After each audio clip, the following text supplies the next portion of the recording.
As we continue through this series where I'm looking back on old videos where I may regret what I said about a movie that I love now, or maybe in a more rare instance I might stand by something that I said, but for the most part, I'm just kind of correcting myself after I've come to my senses. And the next movie we're going to talk about is Fury Road, the last movie we talked about, something that came out to a lot of acclaim, and apparently I didn't get it at first, or didn't really get where the love was coming from, and that is Game Night, a movie that I've now seen many times, and will continue to see many more times, undoubtedly.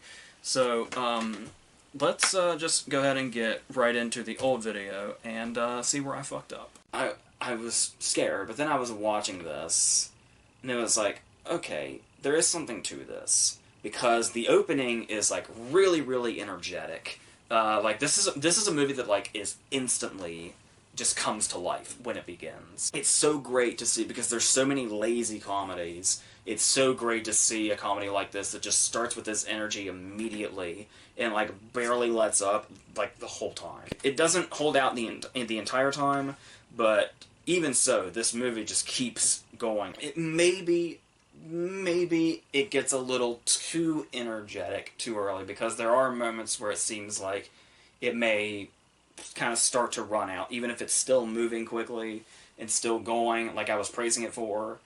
It's kind of like, okay, I can still see it moving, but I think we kind of lost the magic a little bit. Okay, I get the feeling that I'm talking about there, about something being too energetic and then kind of running out of gas as it goes on, but I definitely don't think this movie is one of those now. I do think this is a movie that really keeps the energy going from beginning to end, and it's also, especially when you're looking at a comedy with as many characters as this has too, and as much going on as this is, it's kind of hard to singularly define what energy is, because you could say energy is everything feeling like it's going really fast and stuff like that, and editing and the jokes being rapid fire and stuff like that. But there's a lot something that I feel like is kind of an unsung hero in regards to how you feel about this movie as it goes, is when you think about how you feel about the characters, which may not be something you always think about in a comedy.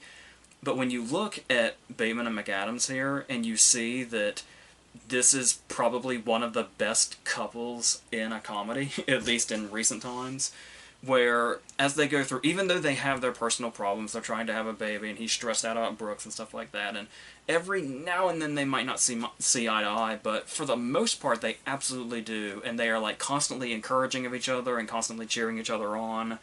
And even when we get to the moment where the movie slows down so they can have this sort of, moment where they're talking sincerely, they make the Pac-Man analogy, and it's they always have that connection of going back to games or competition or whatever, and it's and every time one of them maybe says something that's out of line or whatever, they're very quick to say I'm sorry, and the other one's very quick to accept the apology, and they just keep going because they're constantly this team that's playing this game that has to be focused on what's going on in the competition itself. And they basically say without saying, we don't have time for the usual couple conflict in a movie because there's something constantly going on here.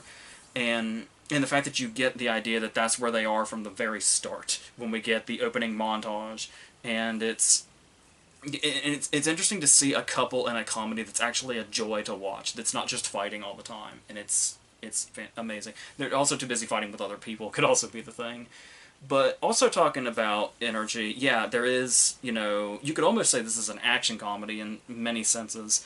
The sequence where Brooks is taken, or the egg scene especially. There's this great moment where Brooks is locked behind the door in the bar, and the guy's reaching in and unlocking it, and as the lock turns, the camera turns, and stuff like that, where they're really lively with how things are shot and how things are choreographed. There's a couple of car chases that are really well done also. You look at that, but then there's also...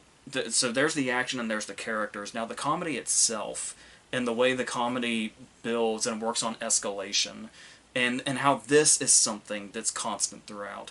Like, something with escalation, something that immediately comes to mind is the scene with the blood and the dog when he's in Jesse Plemons' house trying to use the computer, and how that just gets further and further out of his control.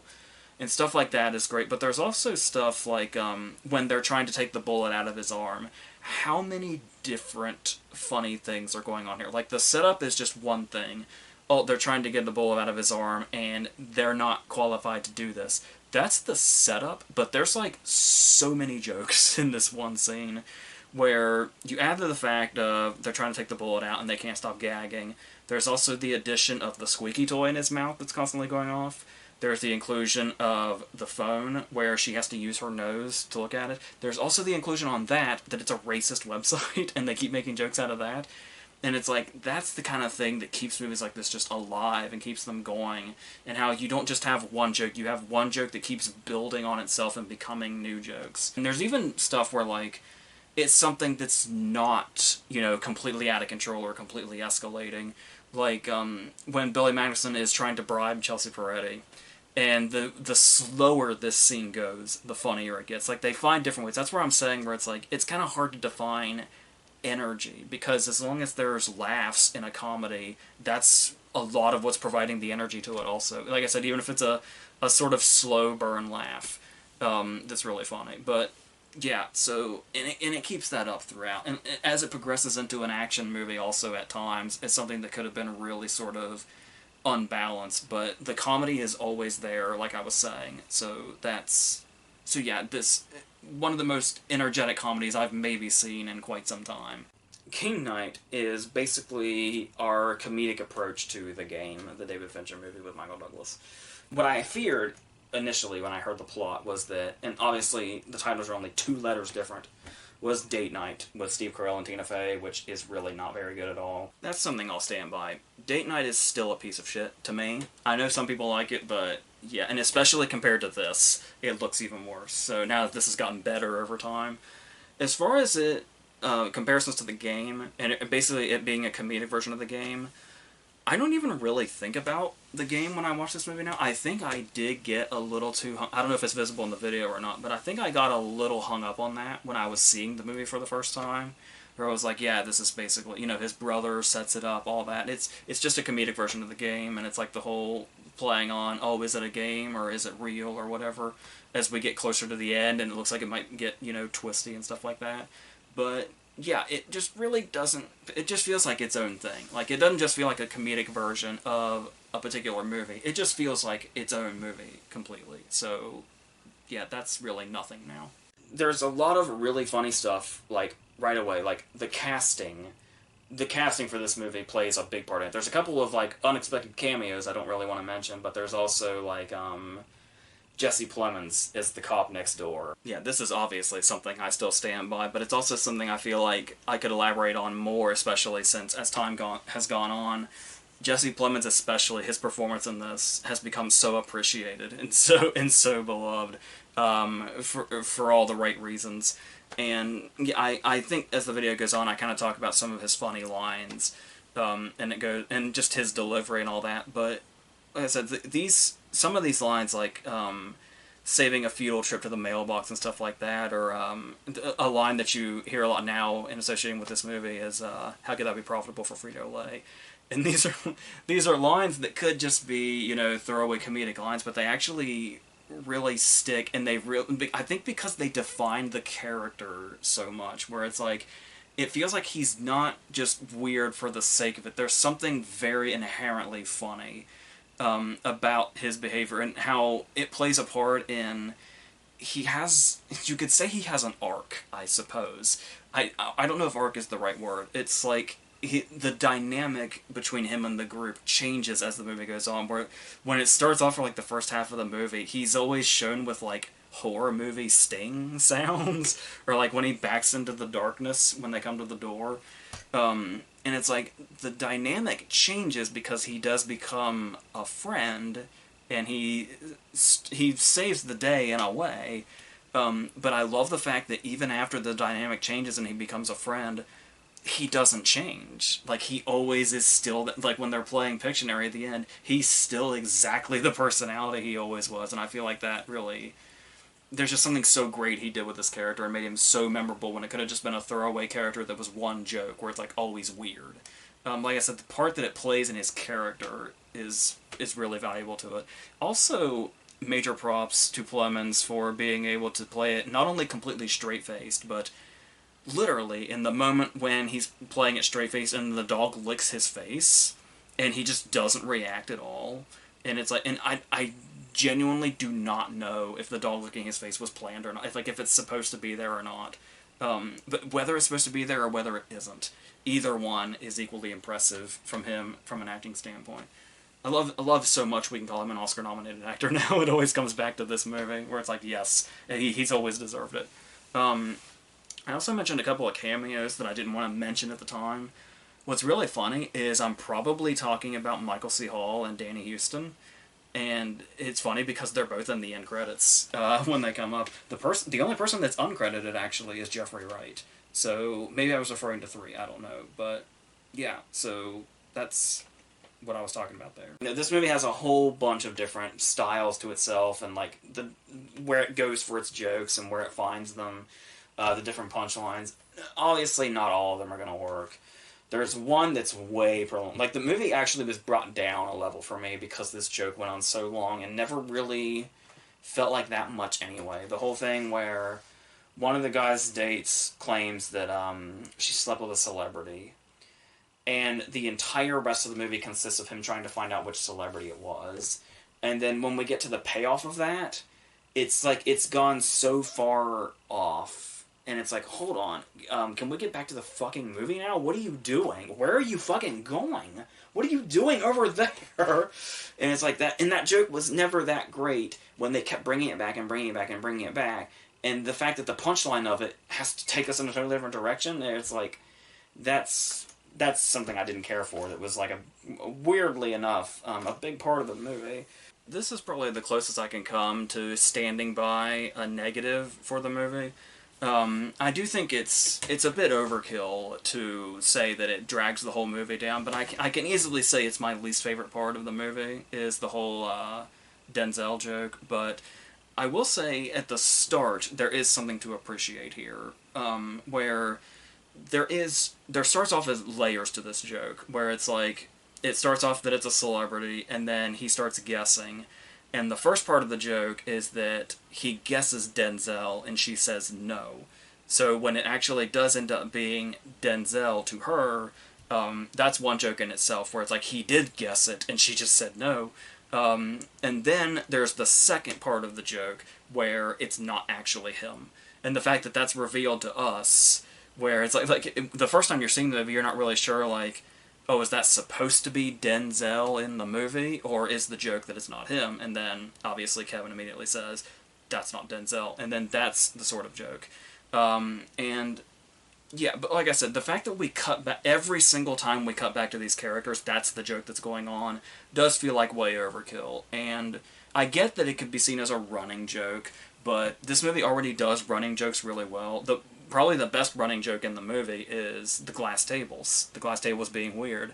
So when you see something as well done as the glass table running joke, and you see what an actual running joke looks like, it even only further highlights how excessive this whole Denzel... The Denzel thing is almost a subplot. Like, that's how much it's here. Like I said, I do think it's overkill to say that it drags the movie down. I can just say that it's my least favorite part. But they also did... I didn't know for a long time about the post-credits scene, when he's at it, fake Denzel is at it again, and he runs into Debbie at the gas station, Gary's ex, that he's obsessed with.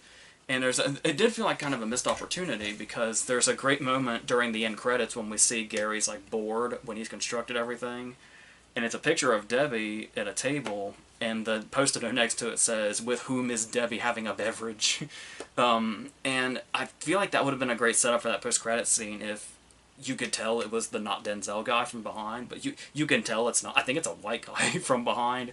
So that kind of felt like, you know, more than one of the same joke, which is unfortunate. But talking about how this joke maybe could have been worse is, I feel like it kind of falls in line with something that I tend to hate in comedies, which is what I guess I would call reference humor, where it's especially rampant in comedies where a lot of jokes come from just referencing other things in other movies, and the audience laugh comes from, oh, hey, I recognize that, or I know what they're talking about, but there's not really a joke. And I guess I want to point out that that could be what the Denzel joke falls under, but otherwise, this movie's really good at reference humor, which is really, really hard to do.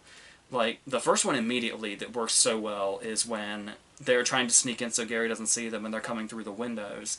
And the way Rachel McAdams says, it's like Night of the Living Dead in here. And it's like, you see that visual in its own context, and then when she makes that reference, it's like, oh, it actually does, I get exactly what she's talking about. And that's the kind of stuff that does work. I also like the way, I think I mentioned in the video, I like the way they use the Hulk, where they're playing the name game and they're doing the clue is Edward Norton, and he says the Hulk, so they're guessing like Eric Bana, Ruffalo, and Lou Ferrigno. That's good for reference humor also. I also thought the Sixth Sense reference worked really well, because not only is it a funny conversation, and the fact that because Donnie Wahlberg is so unrecognizable in The Sixth Sense, it's believable that somebody in a real conversation would say, what? He wasn't in that, was he? And it's... But it also plays into the sibling rivalry conversation. And it's actually perfectly utilized, and I really appreciate that also. And talking about the sibling rivalry situation also, when they come into the house, and Max says, hey, Tony Stark, and then he makes the Jarvis reference, should we order drinks or give them a Jarvis or something? And the way he says, oh, you went full nerd on me. Even though Jarvis wouldn't necessarily be a full nerd reference, I feel like that scene works really well as far as Brooks constantly undermining Max. Like, you constantly get that feeling of Max literally can't say anything without Brooks undermining him. And so I thought that working an Iron Man reference into that worked really well also. There's the Pulp Fiction reference where she does the Amanda Plummer line as she's pointing the gun, and it's like, that could seem forced, but at the same time it's like, these are people that are experts at trivia, and he says, like, oh, we love films, and it's like, yeah, you establish that well by the fact that they're great at trivia, so it actually makes sense that if they're holding a gun for the very first time, she might very well do that. She'll just start quoting movies and acting like she's in them. So that makes sense and doesn't feel too forced. Another one that also seems like I would hate it in any other context or in any other movie because it would just feel lazy, especially since you're just doing the thing, is when they ram the plane with the car, and he says, Rachel McAdams says, do it like Liam Neeson in Taken 3. And Max stops and says, oh, he did that in Taken 3, did he? And the reason I like that reference so much is it implies that Max has not seen Taken 3 and she has. And I could be really reaching here, but the fact that they love movies so much, I almost like to, because obviously Taken 3 is the worst Taken movie by far. Not only that, as far as any action movie goes, Taken 3 is fucking terrible. So I love the fact that Max probably heard this, didn't bother seeing Taken 3, and Annie probably saw it on, like, FX once or something. And so the fact that she's referencing it offhand without him knowing what it is makes me feel like it has that whole backstory. And it's like, because that's just the kind of movie Taken 3 is somebody probably would avoid it altogether, while the partner would probably see it on TV at some point, just randomly. So that's how I like to take the Taken 3 joke, and I love that. The way also it builds jokes like that to where I can just take them and think of them in certain ways, and gives it that room. I love that. So, yeah, it's hard to believe how well the references work here. I guess you could say the Fight Club thing is a reference too, but there's something else I want to say about that a little later. With all that having been said, this is what I suggested for the Denzel joke at the time. Given what the joke is, and given just how much they build it up and how much they make it a big deal, the best possible payoff would have been a cameo. Yeah, I don't know how I feel about that now, because I do think it would have fallen into... Well, number one, there wouldn't have been really much more of a joke there. It would have kind of fallen into the reference humor, and the not great reference humor. So, yeah, sometimes in the moment, I guess we just make really bad suggestions. So, yeah, like I was saying, that's not something I would say now. The directors are John Francis Daley and Jonathan Goldstein, who made the Vacation movie with Ed Helms from a few years ago. Like one of the worst comedies of the past couple of decades, I think. Yeah, that's certainly something I can still stand by. But as we've gone on and we've kind of seen their careers, it's become clear that I was really holding Vacation against them. And I think that's why in this video I was so, like, every time I complimented this movie, I complimented it so begrudgingly. Like, I feel like, there's going in with low expectations because of a previous project, but I do think I really probably went knives out in this movie just based on Vacation. And keep in mind, I'm a fan of, like, everybody in this movie, and the concept seemed fun, so, like, it was weird for me to go into this as pessimistic as I did, even though I hate Vacation as much as I do. But you would think, though, that I would learn my lesson, because, first of all, there's this. They like, wrote Horrible Bosses. They did a lot of the writing on Spider-Man Homecoming. They directed this. And so it's like, I'm beginning to think that Vacation was like some freak accident. It was like some horrible, terrible, tragic accident that went horribly wrong, some horribly miscalculated mess. Because these guys clearly do have talent.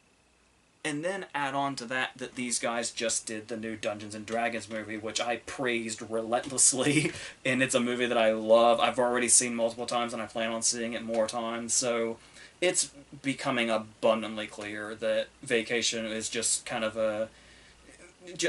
Judging somebody by their first movie is a mistake I've already made before, when we talked about the Town That Dreaded Sundown, which it was...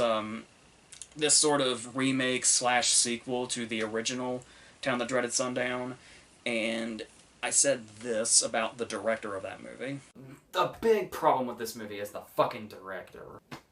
What is this fucking guy's name? Dude, cut it the fuck out, unless you're gonna stick to TV, please. And then that director went on to make Me and Earl and the Dying Girl, which is this really great movie that, like, won at Sundance. So there was that. So I've just really got to stop basing my opinions of directors on their first time out. You'd think I'd be... you'd think I'd be long past that, and I'd have more of an open mind. But yes, I guess when I hate a movie, I put too much of a grudge on the people that made it. Sometimes great people just don't start off very well, and that happens. But then they prove themselves, and then they prove themselves again and again and again, as these guys are. And yeah, so I've gone from that to I'm excited about anything these guys do now, because they're clearly passionate, they're clearly really talented. And I also didn't put any emphasis in this video on the writer, Mark Perez. Because not only have we talked about, you know, how it handles everything else, and the reference here and all that other stuff, but some of the dialogue, a lot of the dialogue, is so fantastic.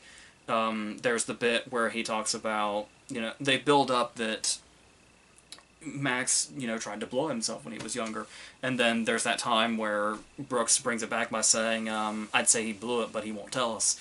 That line, and then the way they bring that back with Michael C. Hall's character at the end, and it's... There's some stuff where it's like...